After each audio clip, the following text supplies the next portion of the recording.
Shalom, saudara-saudara yang terkasih dalam nama Yesus Kristus. Kita berjumpa lagi dalam renungan harian HKBP Setia Mekar. Namun sebelum sampai kepada ayat renungan pada hari ini, terlebih dahulu kita bersatu dalam doa. Bapa yang baik, Bapa yang bertahta di kerajaan surga, terpuji Engkau Tuhan karena kasih karunia-Mu dan penyertaan-Mu pada kami hingga pagi hari ini. Kami dapat Tuhan melakukan kegiatan kami di pagi ini. Dan Tuhan, kami akan melanjutkan juga kegiatan kami sehari-hari. Engkau yang melindungi kami. Demikian juga Tuhan, kami rindu akan firman-Mu melalui renungan harian yang akan disampaikan oleh hamba-Mu. Jadikanlah itu Tuhan menjadi bekal bagi hidup kami. Terpujilah Engkau kini dan sepanjang segala masa. Amin.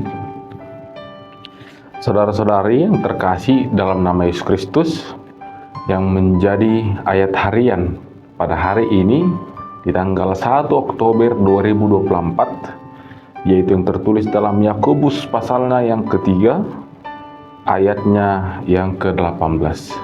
Yakobus 3 ayatnya yang ke-18, saya bacakan firman Tuhan untuk kita semua. Dan buah yang terdiri dari kebenaran ditaburkan dalam damai untuk mereka yang mengadakan damai. Dan buah yang terdiri dari kebenaran ditaburkan dalam damai untuk mereka yang mengadakan damai. Demikian firman Tuhan.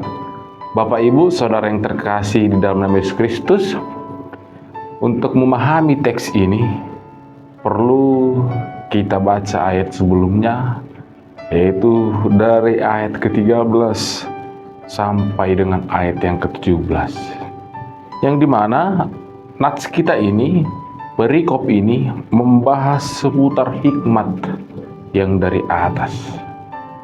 Dan ternyata ada dua bentuk hikmat.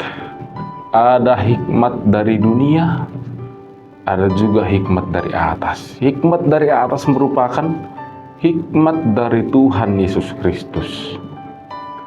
Dan sangat berbeda kedua hikmat ini, sebab hikmat dari dunia ini akan membuahkan segala bentuk dosa-dosa, perbuatan-perbuatan yang tidak berkenan di hadapan Tuhan kita Yesus Kristus. Namun jikalau orang memiliki hikmat yang dari atas, dia akan beroleh damai, seperti halnya dikatakan pada nats kita pada hari ini. Saudaraku, namun yang menjadi pertanyaan, mana yang kita hidupi selama ini? Dan apa yang hendak kita hidupi? Hikmat dari dunia kah? Atau hikmat dari atas? Tentu kita semua mengatakan dan menjawab dalam hati kita, nurani kita, untuk memilih hikmat dari atas. Namun saudaraku, bagaimana caranya agar kita memiliki hikmat dari atas itu? Yang pertama, dikatakan kita harus memiliki hati yang damai dan juga peramah, penurut, dan penuh belas kasihan. Dan itu merupakan bentuk hikmat dari atas. Kalau kita belum bisa menghidupi itu dalam diri kita, masih mengandalkan egois kita, ingin menonjolkan diri kita pribadi daripada orang lain, asa adongnya sumurung ni au sia dong aku, itu merupakan pemikiran-pemikiran orang yang berhikmat akan dunia ini. Sama halnya dengan jikalau kita berdebat, terkadang kita berdebat hanya mementingkan harga diri kita. Kita tidak mau kalah argumen kepada teman debat kita, karena itu merupakan harga diri terkadang. Namun saudaraku, melalui teks ini, jikalau kita menghadapi perdebatan atau berbeda pendapat dengan teman kita, yang mau dikatakan, katakanlah kebenaran, sehingga terbentuk damai. Jikalau engkau memang salah, katakan dirimu salah. Mengalahlah untuk kedamaian.